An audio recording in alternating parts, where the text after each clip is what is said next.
ನಾಳೆ ಕೆಂಪೇಗೌಡ ಜಯಂತಿ ವಿಶೇಷವಾಗಿ ನಾಳೆ 517ನೇ ಕೆಂಪೇಗೌಡವರ ಜನ್ಮದಿನಾಚರಣೆ. ಅದನ್ನು ಇಡೀ ಬೆಂಗಳೂರಿನಾದ್ಯಂತ ಮತ್ತು ಸರ್ಕಾರದವರು ಸಹ ಕಾರ್ಯಕ್ರಮವನ್ನು ಹಾಕ್ಕೊಂಡಿದ್ದಾರೆ ರವೀಂದ್ರ ಕಲಾಕ್ಷೇತ್ರದಲ್ಲಿ. ಅದರಲ್ಲೂ ನಮ್ಮ ಕೆಂಪೇಗೌಡ ನಾಡಪ್ರಭು ಕೆಂಪೇಗೌಡ ಪ್ರತಿಷ್ಠಾನ ಅಂತ ನಮ್ಮ ಪ್ರೊಫೆಸರ್ ಕೃಷ್ಣೇಗೌಡ ಅವರ ಅಧ್ಯಕ್ಷತೆಯಲ್ಲಿ ಮತ್ತು ನಮ್ಮ ಮಾಜಿ ಉಪಮುಖ್ಯಮಂತ್ರಿಗಳು ಮತ್ತು ಶಾಸಕರು ಆದಂತಹ CN ನಮ್ಮ ಅಶ್ವಥ್ ನಾರಾಯಣ್ ಅವರ ನಾಯಕತ್ವದಲ್ಲಿ ನಾಳೆ ಜ್ಞಾನಜ್ಯೋತಿ ಸಭಾಂಗಣ ಸೆಂಟ್ರಲ್ ಕಾಲೇಜ್ ಗ್ರೌಂಡಲ್ಲಿ ಸಂಜೆ 5 ಗಂಟೆಗೆ ನಮ್ಮ ಭಾರತದ ಉಪರಾಷ್ಟ್ರಪತಿಗಳಾದಂತಹ ಶ್ರೀಯುತ ನಮ್ಮ ರಾಧಾಕೃಷ್ಣನ್ ಅವರು ಸಹ ಕಾರ್ಯಕ್ರಮದ ಉದ್ಘಾಟನೆಯನ್ನೇ ಚೀಫ್ ಗೆಸ್ಟ್ ಆಗಿ ಬರ್ತಾ ಇದ್ದಾರೆ.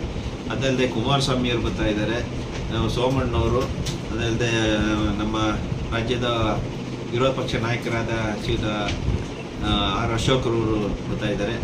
ಆಮೇಲೆ ಅದಲ್ಲದೆ M ಕೃಷ್ಣೇಗೌಡರು ನಮ್ಮ ಅಧ್ಯಕ್ಷರು, ಇವರೆಲ್ಲರ ಒಂದು ಸಮ್ಮುಖದಲ್ಲಿ ಈ ರಾಜ್ಯದಲ್ಲಿ ರಾಷ್ಟ್ರೀಯ ಮತ್ತು ಲೋಕಲ್ಲು ಮತ್ತು ರಾಜ್ಯ, ರಾಷ್ಟ್ರೀಯ, ಅಂತಾರಾಷ್ಟ್ರೀಯ ಮಟ್ಟದಲ್ಲಿ ಯಾರ್ಯಾರು ಒಳ್ಳೊಳ್ಳೆಯ ಕೆಲಸವನ್ನು ಮಾಡಿದರೆ ಅವರಿಗೆಲ್ಲರೂ ಸಹ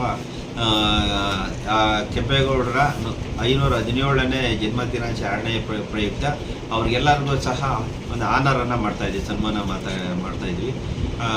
ಈ ಒಂದು ಸನ್ಮಾನವನ್ನು ನಮ್ಮ ಅಶ್ವಥ್ ನಾರಾಯಣ್ ಅವರ ನೇತೃತ್ವದಲ್ಲಿ ನಮ್ಮ ಜ್ಞಾನಜ್ಯೋತಿ ಸಭಾಂಗಣದಲ್ಲಿ ಅದು ನಡೀತಾ ಇದೆ. ಎಲ್ಲರೂ ಬರಬೇಕು. ಆಮೇಲೆ ಮತ್ತೆ ನಮ್ಮಲ್ಲಿ ಸಹ ನಮ್ಮ ಅತಿಗುಪ್ಪೆ ವಾರ್ಡ್ನಲ್ಲಿ ನಮ್ಮ ಇನ್ಕಮ್ ಟ್ಯಾಕ್ಸ್ ಬಡಾವಣೆಯ ಒಂದು ಪಾರ್ಕ್ನಲ್ಲಿ ಸಹ ನಾಳೆ ಬೆಳಿಗ್ಗೆ 8 ಗಂಟೆಗೆ ಅಲ್ಲೂ ಸಹ ಕೆಂಪೇಗೌಡ ಜಯಂತಿಯನ್ನು ಭಾಳ ವಿಜೃಂಭಣೆಗೆ ಅಲ್ಲೂ ಸಹ ಧ್ವಜವನ್ನು ಹಾರಿಸಿ ಅವರಿಗೆ ಫೋಟೋಗೆ ಪುಷ್ಪನಮನ ನಡೆಸೋದ್ರ ಮುಖೇನ ಅವರು ಮಾಡ್ತಕ್ಕಂಥ ಕೆಲಸ ಕಾರ್ಯಗಳ ಬಗ್ಗೆ ಜನರಿಗೆ ಅವೇರ್ನೆಸ್ ಬರುವಂಥದ್ದು, ಮಾಡಿದ ಕೆಲಸಗಳನ್ನು ಪಬ್ಲಿಕ್ಗೆ ತಿಳಿಸುವಂಥ ಕಾರ್ಯಗಳನ್ನು ನಾವು ಮಾಡ್ತಾ ಇದ್ದೀವಿ. ಅದಕ್ಕೆ ಎಲ್ಲರೂ ಸಹ ಸಹಕರಿಸಬೇಕು. ಬೆಂಗಳೂರು ನಗರ ಏನಾದರೂ ಬೆಳಿಬೇಕು, ಇಷ್ಟೊಂದು ಅಭಿವೃದ್ಧಿ ಆಗಬೇಕು ಅಂತ ಹೇಳಿದ್ರೆ ಕೆಂಪೇಗೌಡ ಕಟ್ಟಿದಂತಹ ನಾಡು ಇದು.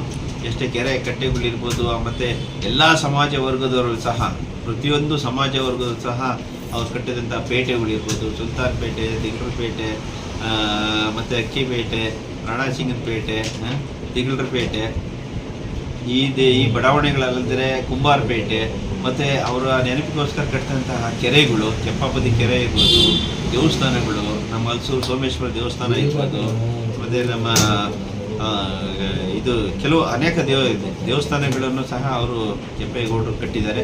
ಅದನ್ನು ನಾವು ಉಳಿಸೋದಕ್ಕೆ ನಾವು ಅದನ್ನ ಪ್ರಯತ್ನ ಮಾಡೋದು. ಯಾಕೆಂದರೆ ಈಗ ಬರ್ತಾ ಹೈಟೆಕ್ ಸಿಟಿ ಆಗಿರೋದ್ರಿಂದ ಹಳೇದೇನು ಅವ್ರು ಕಟ್ಟಿದಂಥ ಕೆರೆ ಕಟ್ಟೆಗಳು ಇರ್ಬೋದು, ಲಾಲ್ಬಾಗ್ ಇರ್ಬೋದು, ಅವ್ರನ್ನ ಮಾಡಿದಂತಹ ಕೆಲವು ಗೋಪುರಗಳು, ಅದನ್ನು ಮೀರಿ ಈಗ ಬೆಂಗಳೂರು ಆಚೆ ಹೋಗಿದೆ.